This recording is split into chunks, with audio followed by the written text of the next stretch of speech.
Supongamos que una partícula representada aquí con un punto azul se mueve a una nueva posición. El desplazamiento de esa partícula puede representarse con un vector.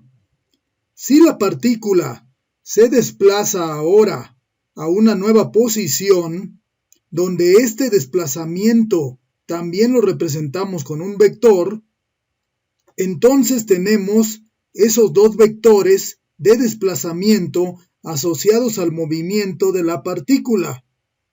Si llamamos a la primera posición donde se inició el movimiento como A y a la segunda posición como B y por último como C a la posición final, entonces al primer vector lo llamamos el vector AB, que inicia en A y termina en B, y al segundo vector BC, que inicia en B y termina en C.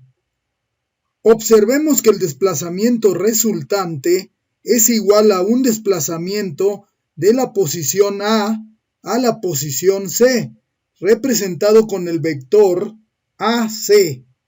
Esto se puede escribir como el vector AB más el vector BC, y esto es igual al vector AC.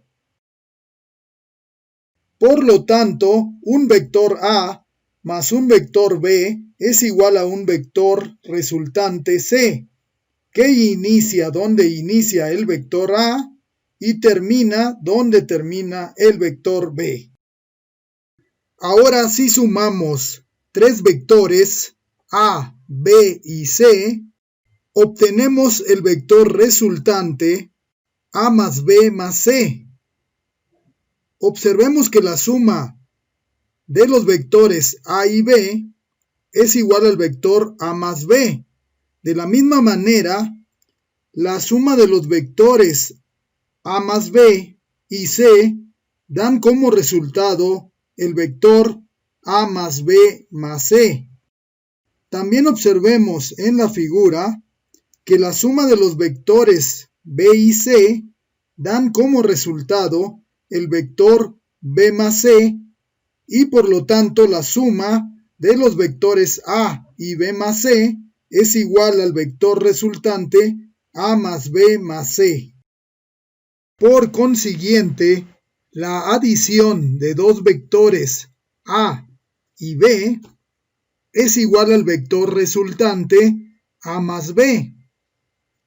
Ahora, si desplazo el vector B de tal manera que inicie donde inicia el vector A, y si desplazo el vector A de tal manera que inicie donde termina el vector B, observamos que la suma de los vectores B y A, o sea el vector B más A, es igual al vector A más B.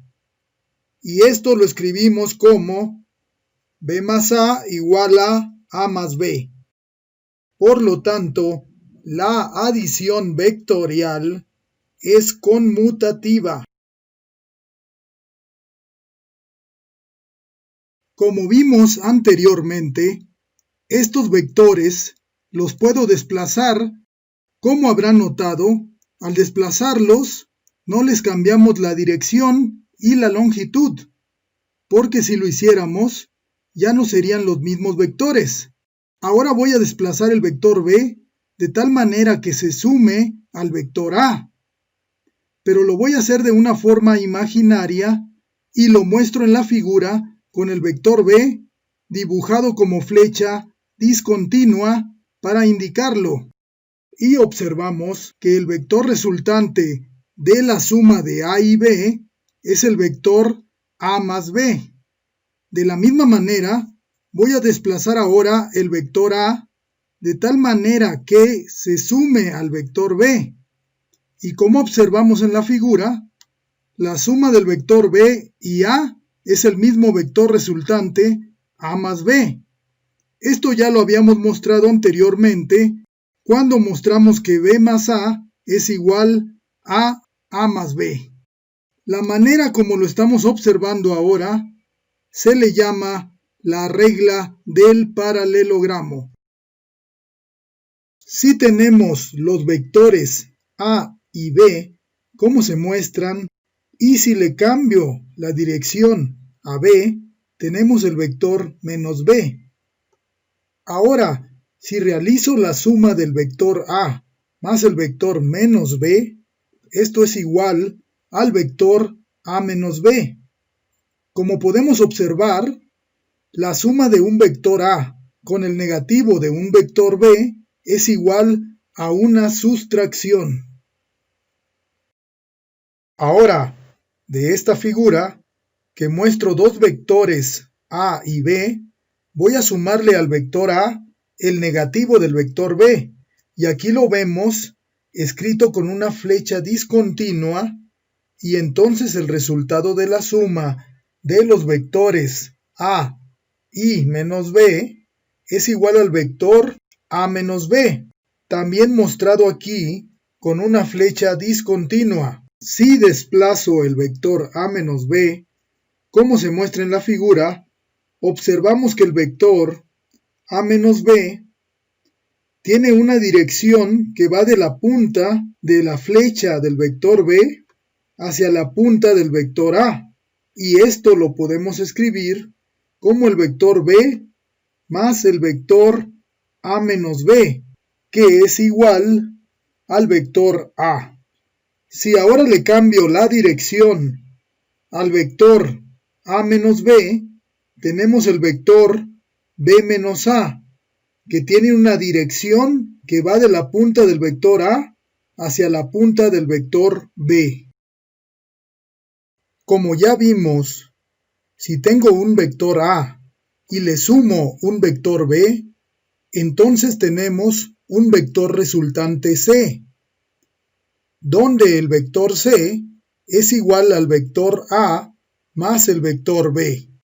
Esto no debe confundirse con C igual a A más B, que es una suma de escalares, por eso no se le escriben a las letras una flecha encima. Si queremos hallar el escalar C, que es la magnitud o longitud del vector C, vemos en la figura que escribimos los vectores adentro de unas barras. Esto es una manera de escribir la longitud o magnitud de un vector, o simplemente escribir las letras sin la flecha encima, para indicar que es una longitud o magnitud, o sea, un escalar. En este caso los vectores forman un triángulo con lados A, B y C. Si asignamos a los ángulos internos las letras alfa, beta y gamma, entonces usando la ley de cosenos, tenemos que C es igual a la raíz cuadrada de A cuadrada más B cuadrada menos 2A por B por coseno de gamma, donde esta C es la longitud o magnitud del vector C.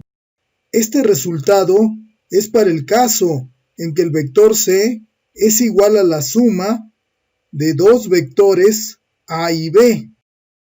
Si tenemos el ángulo externo θ, como se muestra en la figura, tenemos que coseno de gamma es igual a menos coseno de θ, y por lo tanto la expresión anterior para la longitud del vector C se puede escribir así.